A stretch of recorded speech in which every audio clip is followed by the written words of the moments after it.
mbokk yi ñu ngi leen di nuyu di leen jaajëfal man la Khady Badiane nekk membre FRAPP ñoo leen woolu woon tey ci suñu siège fas yéene waxtaan ak yéen tey ci ñaari poñ bi ci njëkk mooy lenn ci dossier wu Ousmane Sonko ak Adji Sarr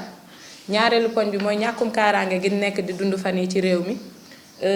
version français bi suñu camarade Aliou Gérard Koïta moo ko nar a def version olof bi suñu camarade Mame Ousmane Wade moo ko nar a def sans plus tarder ñu jox parole bi suñu camarade Aliou Gérard mu defaral ñu version français.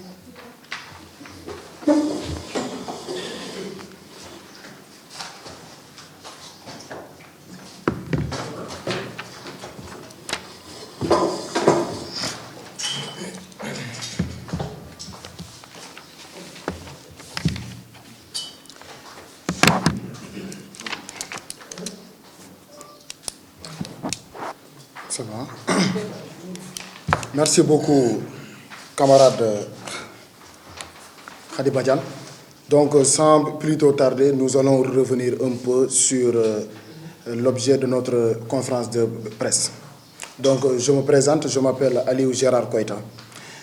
Nous allons évoquer aujourd'hui deux grandes questions. La première question, nous allons revenir sur ce complot national et international intitulé, disons, Adji Sarr Ousmane Sonko. Dans cette affaire, nous tous, nous sommes témoins oculaires et auditifs que notre camarade Fatima Mbeng avait fait en tout cas l'objet d'attaques. Mieux encore, dans cette affaire, Fatima Mbeng toujours a été lié contre l'État du Sénégal qui est parti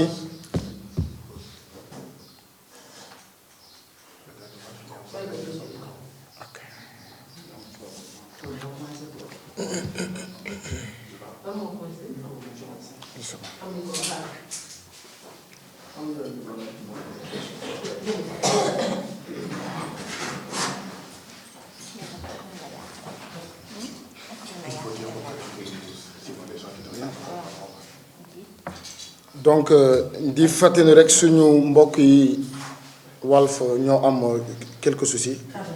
dañ leen di may une minute pour ñu revenir un peu par rapport ak suñu kii déclaration bi pour yéen ñi nga xamante ne yéen ay nekk actuellement ci page FRAPP France Dégage bi.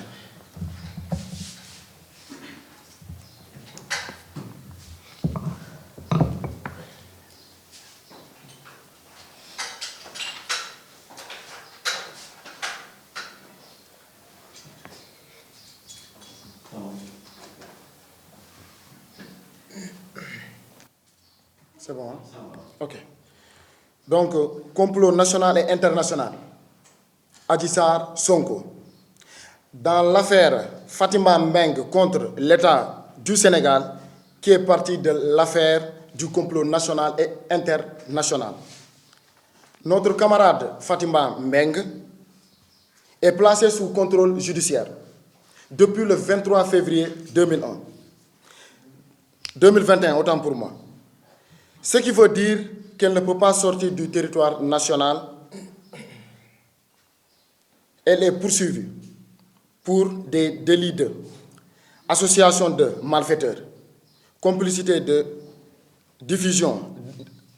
contrainte aux bonnes mœurs, complicité de collecte de caractère à données personnelles, complicité de menaces et voies des faits. Le FRAPP dénonce ces mesures visant à vexer des citoyens comme Fatima Mbeng, Ousmane Sonko, entre autres.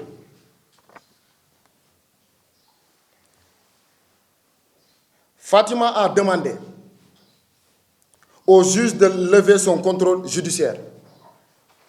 ou de se présenter qu'une fois tous les 3 mois. Fatima Mbeng a demandé au juge l'autorisation de sortir afin de participer en tant que panéliste à la conférence internationale organisée par Médico del Mundo en Espagne du 9 au 27 juin 2022. Le FRAPP demande le classement sans suite de ce complot où tout le monde maintenant sait il n'y a eu ni viol ni grossesse.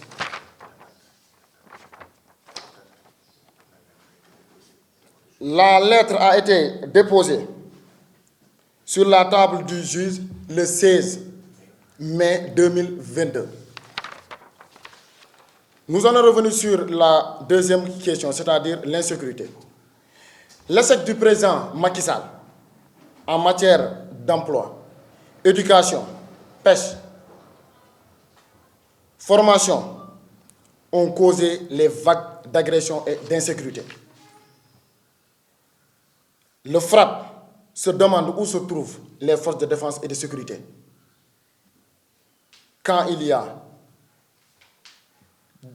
défilé tous les 4 avril. Ou même, où sont ces forces de défense et de sécurité qui sont utilisées uniquement pour réprimer des manifestants ou bien casser de l'opposant. C'est pourquoi le FRAPP exprime son inquiétude devant cette insécurité nationale et informe qu'il ira déposer une lettre au ministère de l'Intérieur dans les heures à venir. Une lettre d'ailleurs qui sera adressée au ministre Antoine Félix Diome. Merci.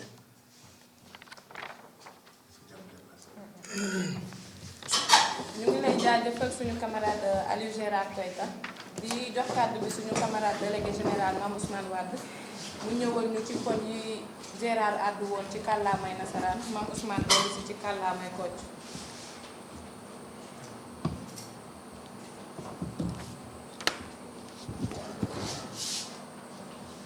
salaamaaleykum mbokk journalistes yi salaamaaleykum mbokk internet yi nga xamante ni ñu ngi seetaan ci fu mel ni page FRAPP ak feneen ginnaaw bi ñu leen nuyoo jaajëfal leen ci teewlu bi ngeen ñuy teewlu ñi ngi fas yéene addu ci ñaari poñ yi nga xamante ni moom moo sabab lu tax FRAPP woote ndaje bii nga xamante ni woote nañu ko ndax ci fàttali li xewoon ci at mii ñu weesu mu nekkoon affaire Adji Sarr Ousmane Sonko daf ñoo laaloon bu baax à travers suñu camarade Fatima Mbeng mii toog ak yeneen camarades yi nga xamante ni naam nekkuñu ci cas bi mu nekk tey mais nekkoon nañ ci ñi nga xamante ni nekkoon nañ victime par rapport ak lii nga xamante ni moom mooy affaire Adji Sarr Ousmane Sonko ci fàttali rek bu njëkk kii nga xamante ni moom mooy suñu camarade di suñu doomu ndey muy Fatima Mbeng dañ ko doon toppee ci wàll li nga xamante ni moom mooy association de malfaiteurs, complicité de collecte de données à caractère personnel, complicité de menaces et voies de fait mu ak yeneen ak yoo xamante ni yi nga xamante ni doon nañ ko toppee ba tax ñu defoon ko loolu nga xamante ni moom mooy contrôle judiciaire ci at mii ñu weesu le 23 février 2021 boobu ba léegi ñu tënk ko ci biir réew mi tënk boo xamante ni kii di Fatima Mbeng donte sax sénégalais la bu waroon a jógee Dakar dem Ziguinchor wala mu dem Daara Jolof foog mu notifier ki nga xamante ni moom mooy juge bi ne ko man kat léegi nekkatuma Dakar mais damay dem dëkk ji foofu nga xamante ni moom mooy Daara Jolof wala Louga wala Ndar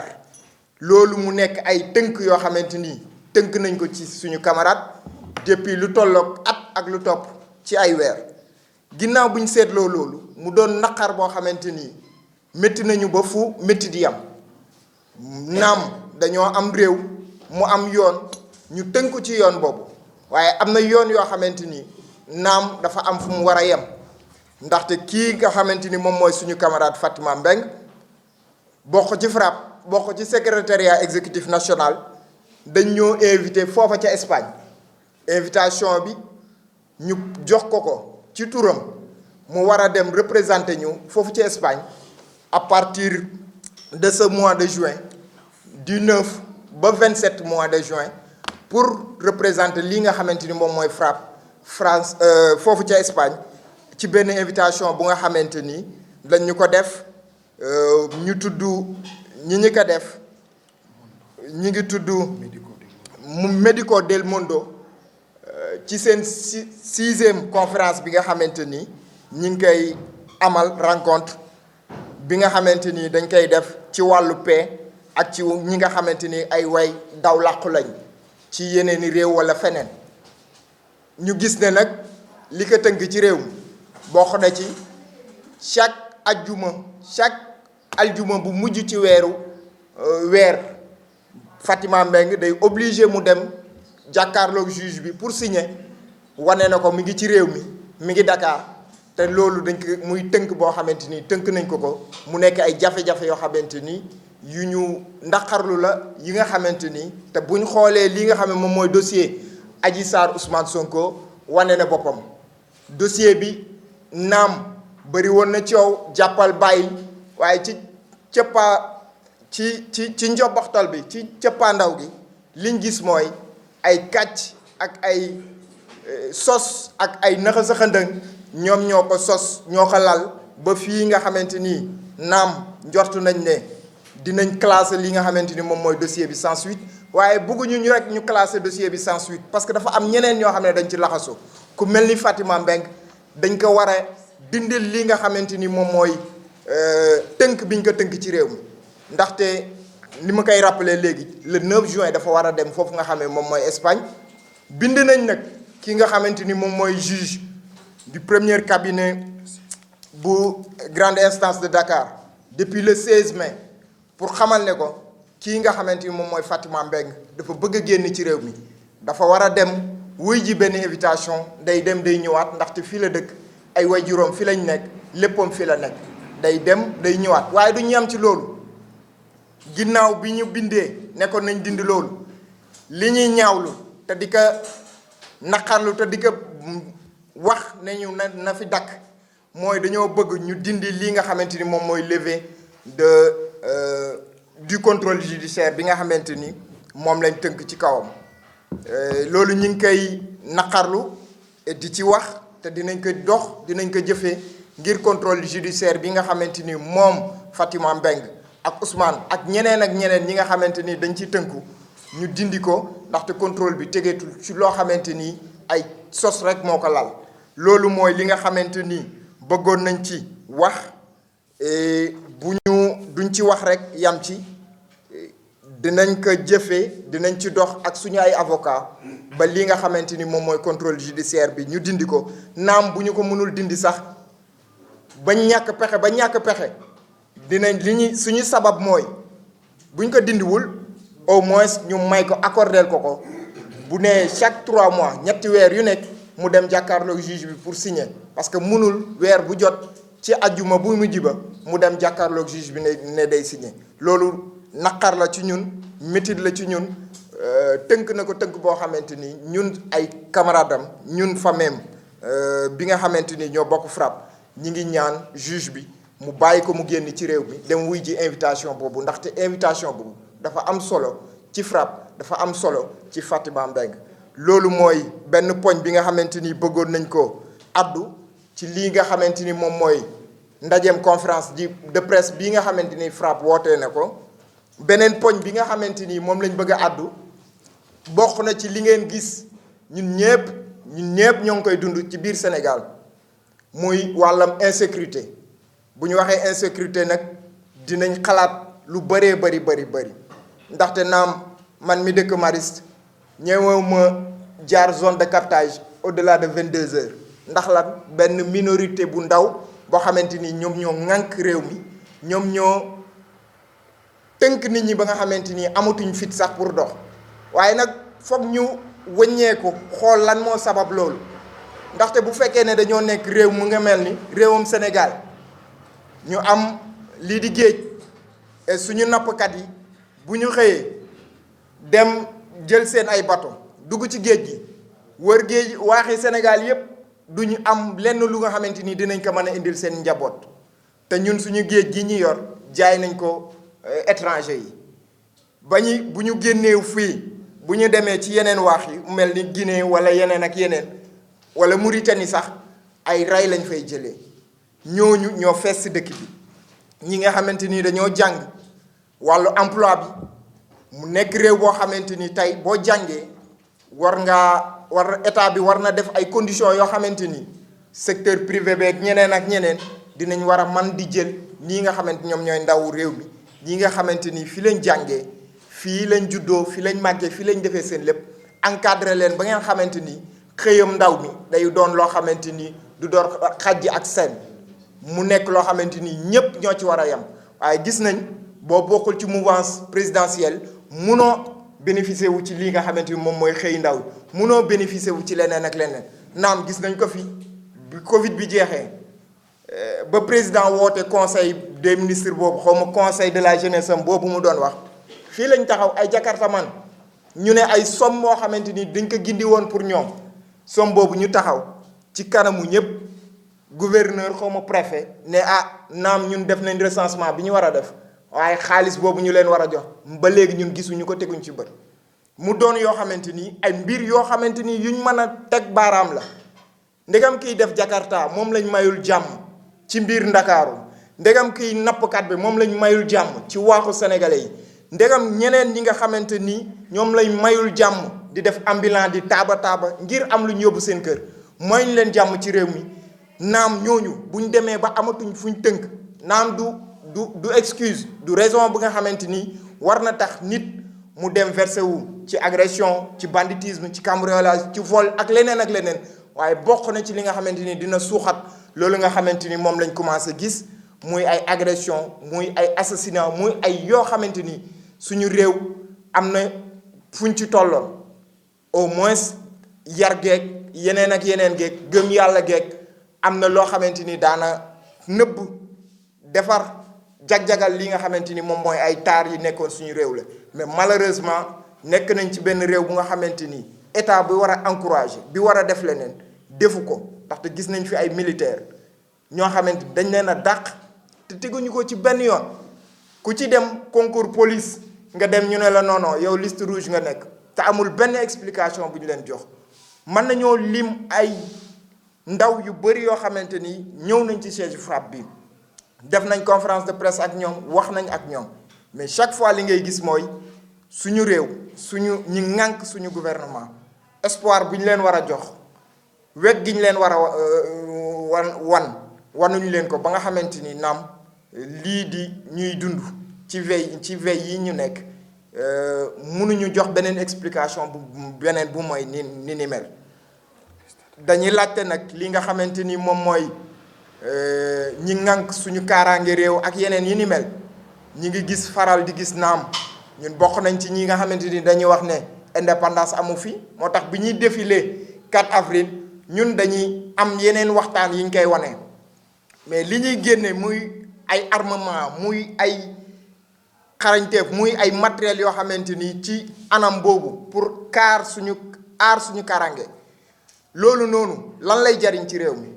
est-ce que dañ koy génne nii rek mu doon meuble boo xamante ni dañ koy défilé pour wane ko wala est-ce que ay jumtuwaay yoo xamante ni dañ koy teg ci kanam ngir aar sénégalais bi aar ay béyam aar ay leneenam loolu mooy ay laajte yi nga xamante ni dinañ ko dëgtal ci wàll ñi nga xamante ni ñooy ŋànk suñu sécurité ci réew mi waaye bu ñu weesoo loolu tamit am na leneen loo xamante ni naam nañ ko def nañ ko ci communiqué mais dinañ ko waxaat te dinañ leen ci woo ci beneen bés ne leen dinañ bind li nga xamante ni moom mooy benn lettre yóbbu ko foofu ci nga xamante ni moom mooy ministère de l'intérieur pour ñaawlu naqarlu li nga xamante ni moom la ñu gis nemmeeku suñu réew mu doon ay jafe-jafe yoo xamante ni kenn wóolootul et bu ñu fàttalikoo ñi ngi jëm ci wàllu tabaski et ku wax tabaski wax ay soxla ki wax soxla wax leneen ak leneen kon ngalawaay ñii nga xamante ni ñoo ŋànk suñu réew nañ gën a saytu nañ gën a taxawu nañ gën a yëg nañ gën a wekk askan bi ndaxte loolu kat ci la jàmm réew mi nekk ci la naataange nekk ci la leneen ak leneen nekk ñu ngi leen di jaajëfal man maa ngi tudd Ousmane Wade man maa doon wax ci FRAPP ci turu FRAPP ci li nga xamante ni moom mooy conférence de presse bi jërë ngeen jëf. waaw poñ boobu bokkoon na ci poñ yi ñu fas yéene woon waxtaanee tey waaye dinañ ci àdduwaat dinañ wootewaat beneen conférence de presse bu soobee suñu borom pour waxtaanee lu jëm ci poñ yu ni mel. ndax dégg ngeen bu génn ci décision conseil constitutionnel. waa après dinañ si waxtaan incha allah. ci tënk gi mu tënk suñu camarade Fatima Mbengue parce que boo déggee ci liñ la expliqué chaque àjjuma gu mujj ci weer Fatima Mbengue dafay dem signé ji pour wane ne moom mi ngi fii nii biir Dakar génnul même bu demee bay génn fenn fi nga xamante ne ci biir Sénégal la bokk dafay yëglu donc moo tax ñu xamal ni ko bu dee dossier Adji Sarr Ousmane Sonko donc ci lan tënk Fatima Mbengue ñu ngi sàkku ci moom à ce que ñu may ko jàmm ngir muy mën di wëyal soxlaam muy ci biir réew mi muy biti réew mi